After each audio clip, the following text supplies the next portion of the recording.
Will there be an Alawite state in Syria? This question will definitely provoke a lot of people, and in fact, many Sunnis, especially Sunnis from the coast, are afraid of this possibility.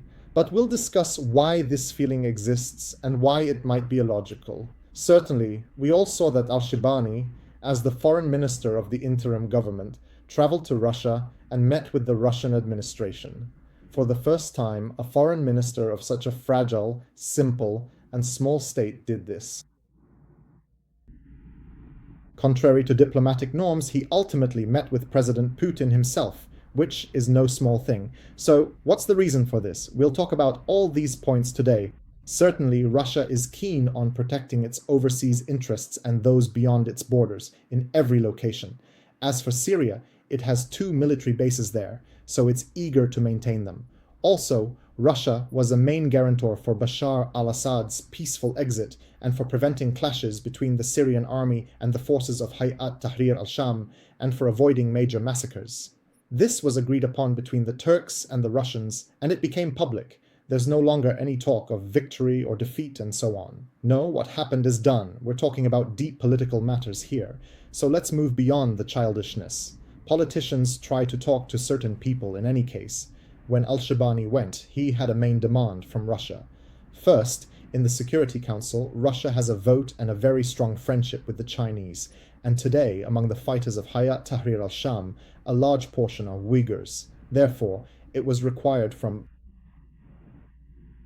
the Russian Federation to play a significant role in actively convincing the Chinese government not to vote against Ahmad al-Shara and against Anas Khattab, and the entire faction related to Hayat Tahrir al-Sham, labeling them as a terrorist organization. They want to try to get them out of that category, and this is something the United States cannot do. So they need Russia for this reason. By necessity, millions of Russian troops are present in Syria, and they can't remove them, because if they do, they will be humiliated internationally. Today, the president can't travel from one country to another without getting agreements, like a travel permit. So all these things are practical matters, very technical and extremely important. This gives the Russians a significant advantage. The Russians, it seems, gave positive signals, but they set a number of conditions. Most notably, the first thing is that the current government must deal differently with minorities, and appropriately. After this meeting, they immediately met with each other, and right away they sent Ahmad al-Shara's brother, who went to visit the patriarch. This was on Russian recommendation, no one else. After that, they received Ahmad al-Shara at the palace, and for the first time welcomed him in a manner. For example, in his meeting with the notables of Idlib, we find that, contrary to all diplomatic customs, there was a bouquet of flowers on the chair, and behind it there was an even larger bouquet, as if it were a wedding stage. I don't know who is handling these protocols. Meanwhile, in his meeting with Layalji, the situation was different.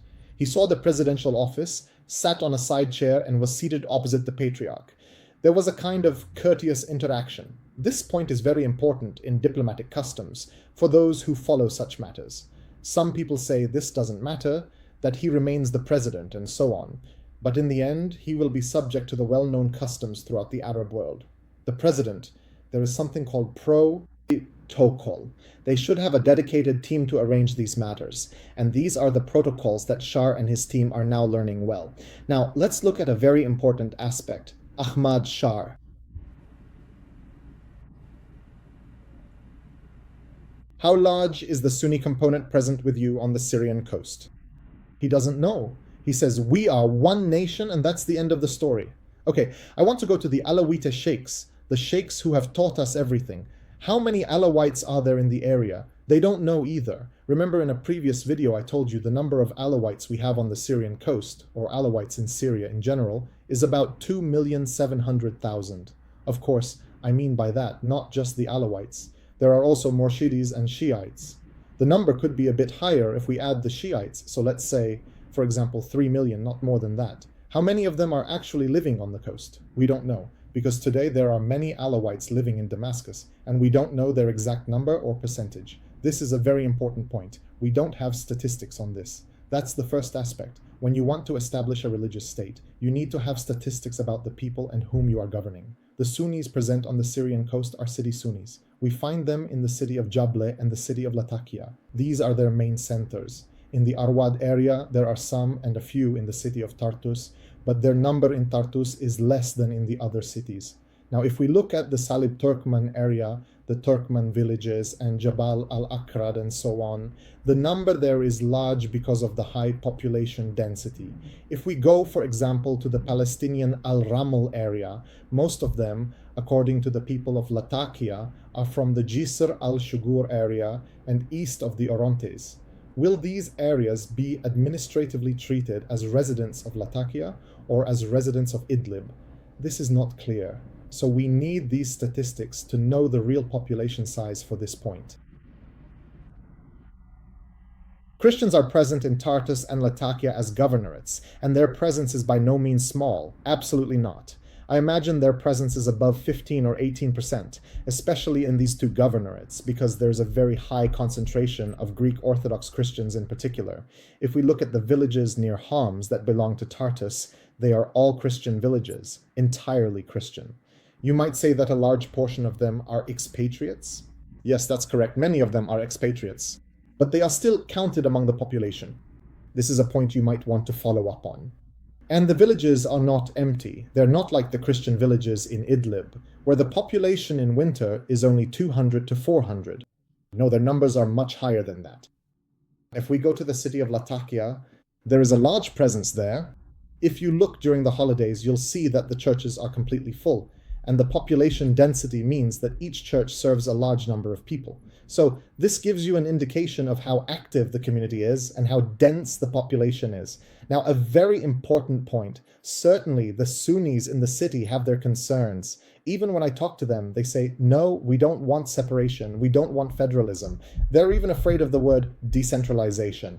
In their areas, many of them don't even understand what decentralization means, and even the more enlightened among them don't want to hear the word decentralization because they have a very, very negative historical experience with the Alawite community during Bashar al-Assad's time. But the situation has changed. In my opinion, it must have changed, but maybe it needs time from both sides, whether Alawites or the Sunnis. And that's why I said there is a very important historical role for the Christians. They need to be the bridge between the two sides to calm things down. This bridge will need to play a role for at least 2 to 5 years to stabilize the situation in this region and make it succeed. Generally, the educational level in the coastal area is more advanced than in the inland regions, so if a decentralized system is established in this area, the Sunnis there and the enlightened Alawites, both of them as citizens of this state, will be able to understand each other, find channels of communication, and succeed in making it work, even more so than in other regions. Their diversity is a positive one, not a negative one. But there must be trust, and this responsibility will fall on the Christians. This is my personal opinion. I could be wrong, but this is how I see it. As for the idea of a fully Alawite state, well, we don't know how the Alawites would even form a state. This is a point we need to consider. Would the Christians accept working with the Alawites alone? I don't understand this because there are a lot of important things here, and I'm not saying this to belittle the Alawites. The Alawites are used to being employees. In the Alawite mindset, there is the idea of being an employee. This is a very important point. Or you might find someone who is well educated, who has traveled abroad and managed to make a life for himself there. But it's rare to find craftsmen among them. If you go to the industrial area, it's rare to find a shop or two run by Alawites working in trades like car repair or refrigerator maintenance. The majority are Sunnis or Armenians. Even Christians are few in this field. The Armenians are more successful than all the others. Why is that? Because they care about craftsmanship. So, this is something we can clearly observe on the coast. When you want to build a state, you can't just rely on the tourism sector. You need to depend on construction and comprehensive service sectors. You need a team to work on these things. Therefore, you can't establish a religious state there. But I invite them to consider the idea of a decentralized system, because such a system would be beneficial for both sides. For example, we see that the Sunnis here, their supply routes pass through Alawite villages. If there are clashes between Alawites and Sunnis, then the commercial flow, the goods they want to transport from the port to the interior, could be blocked by an Alawite thug working for a militia who could cut off the road and cause problems. You might say, we'll go in and break their heads, and so on. But you didn't go in and break their heads, and you ended up with the coastal massacre. What was the result? The entire international community stood against you. Therefore, you need logical solutions. That's why I see the theory related to the independence of the coast as illogical. It requires both sides, the Alawite and the Sunni, to be a bit more open-minded and to think calmly. I know both sides are afraid. Now the Sunni claims they're not afraid, and the Alawite claims they're not afraid, but in reality, both are actually afraid. The Christian is also afraid, because the Christian can't succeed in building a bridge between the two sides unless those two sides are willing to deal with each other. So we are facing something very important. We must unite together. I was really happy with the recent videos that came out about the coastal fires, showing how the people of Salhab, Al-Marjdiya, the Alawites and the Sunnis all came together, hugged each other, and worked collectively to put out the fires. It's good that even the state directed people to tone down this stupid rhetoric related to religious extremism, because what does this kind of rhetoric do? Now you get someone saying, "We are the Banu Kamiyya, we are this and that." Yoni, what is this Banu Kamiyya talk you're repeating? That belonged to a previous era. Today, do you even realize what artificial intelligence programs are doing? Back in the days of Banu Kamiyya, they would punish the Banu Kamiyya people. Man, with AI programs now, people are thinking about going to the moon, about launching 100 different projects. And where are we? Where are we living now? We're still stuck on issues like, what is your sect? What is your religion? What is your denomination? Who do you follow? What did your mother do? The world has left us far behind by miles. Honestly, it's embarrassing. When we start talking about the little details we have here, like for example, when I sit down with a diplomat and I'm explaining the Syrian file, he asks me why the massacre happened in Swaida or why the massacre happened in the square. What am I supposed to tell him? That the Bedouins clashed with the Druze and the state backed the Bedouins. What kind of theater is this? The world is moving toward becoming a fully connected global village. They're building economies out of nothing, economies from scratch, while we're still sitting here thinking about who is related to whom or who gave birth to whom. It's about time we move away from these ideas and start thinking about how to build a real state, a state based on citizenship. So, my advice to you, especially those thinking about independence or whatever, is to think more clearly and consider the idea of a decentralized state. A decentralized state would allow you, the people of the region, to protect and manage your area properly. A centralized state will only lead to forced exclusion. I remember when I studied the areas of northeastern Syria, they didn't even have asphalt, no asphalt at all. And this isn't a Kurdish or Arab issue. No, there's just no asphalt. You go into an Arab village, there's no asphalt. You go into a Kurdish village, there's no asphalt either. So why is that? Why is that? While the services of our colleges would go to the coast and to Damascus, and that's the story. As for the rest of the cities, our colleges were placed in Homs. So the centralized system makes you feel a sense of otherness toward your own region, and you try to organize it. And in reality, this sense of otherness does exist.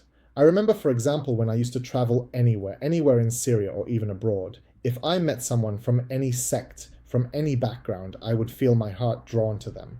We would sit and talk about all sorts of details, and, maybe a week later, if I saw them in the street, I might not even greet them. That's how it is. If you see someone in Syria and they don't greet you, it doesn't mean you were friends.